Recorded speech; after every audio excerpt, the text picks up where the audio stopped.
Hey YouTube, JJ1Slipknot here. I'm going to show you how to make a signature such as these right here as my latest ones. This is my latest Call of Duty 4 signature. Random ones. Other than that, here are some links that you can do. They will all be in the sidebar.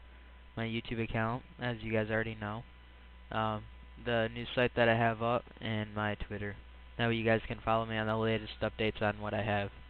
I'm going to be showing you how to make a signature similar to this. This is the picture I'm going to use. I got it from planetrenders.net.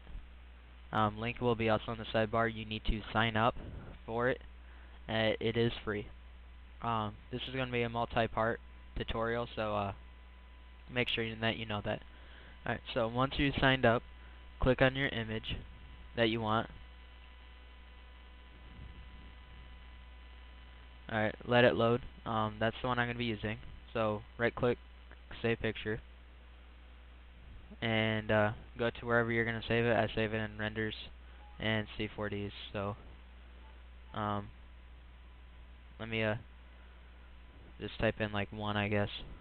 Alright, now minimize that or exit, doesn't matter, and open up Photoshop. Go to File, New. And I use 450 by 150 pixels, 16-bit transparent, and hit OK. Now that you have that, go back to File and Open, and go and find your signature render that you're going to be using. So I save mine in Renders and C4Ds, and there it is. Alright, grab your erase tool, if there is one, and just erase the little copyright thing, and then just click and drag into your signature format. I'm going to open up my Layers tab real quick and hit Show Transform Controls, and I'm just going to resize it. So when you're resizing, hold down Shift and make sure you're grabbing it from the corner, and then just re-drag it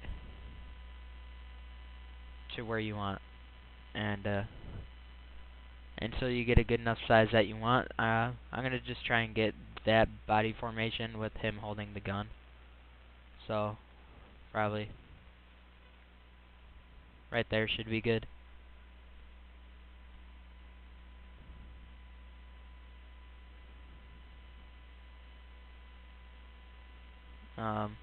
Just a little less and then it's done.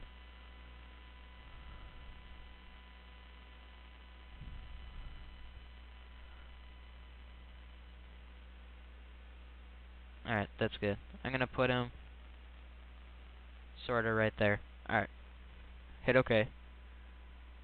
And now go back to your Layer tab. You want your render to blend in with your background, so click on your gradient tool. It's you also have the paint bucket next to it.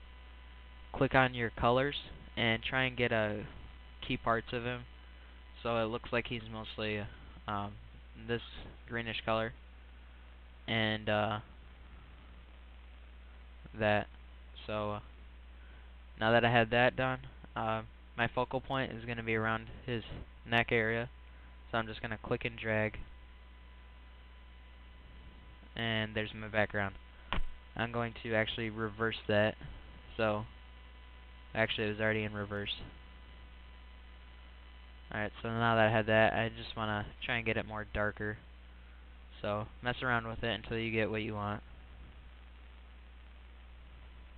Alright, that's good, I guess. Alright, go back to your Layer 2 and hit Control J for about 6 times. Alright.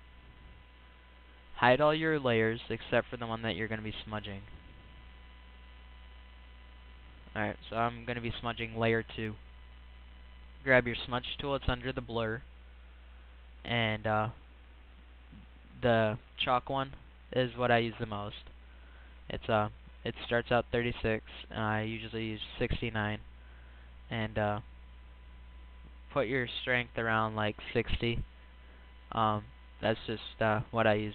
And make sure when you're doing this you have shape dynamics on and scattering on. And on shape dynamics I don't change anything. I just change the scattering. I have it on both axes. And that's right there. If you want, you can pause it and look at it. And that's a clone source. I don't really use that. Alright. Grab your tool. And I want my flow to kind of be going diagonal this way. So I'm just gonna just grab it and just start dragging over.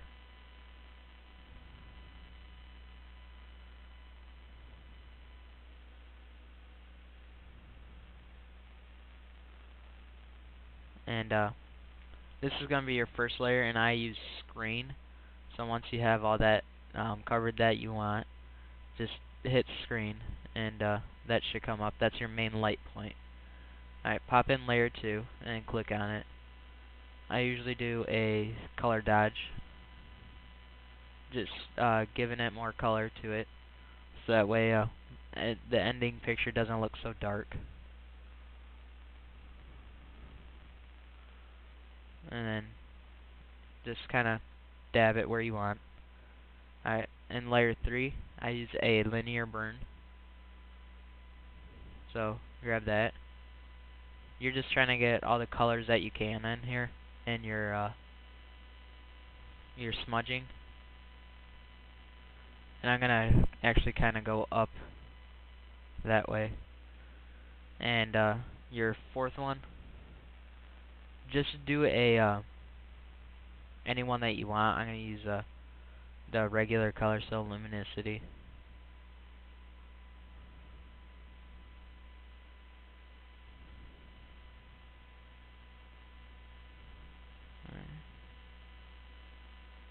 I'm gonna keep his gun out actually, and then go this way.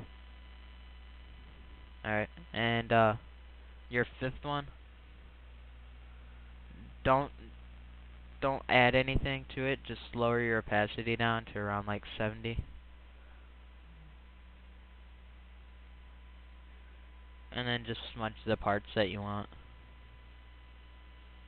Alright, and now layer 6. Don't do anything to that. I'm gonna put my layer 2 back in and pop it over. Alright, this one you're gonna want to give it a different texture background. So I'm going to actually get my 17-inch one and put my strength up to around 80. And that's gonna give it a weird like whirlwind effect kind of, if you were to be using that. And just dab it.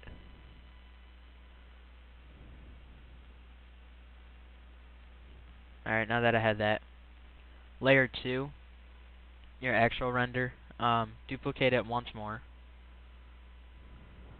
And on that one, this is the one that's going to be your top layer. And I'm going to go back to the chalk, but lower the diameter, and also lower the strength to around 10.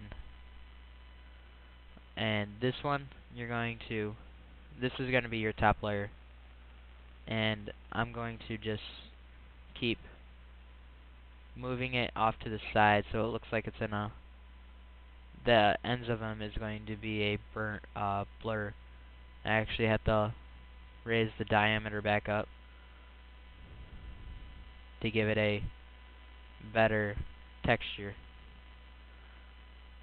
Alright, that concludes part 1 for the smudging.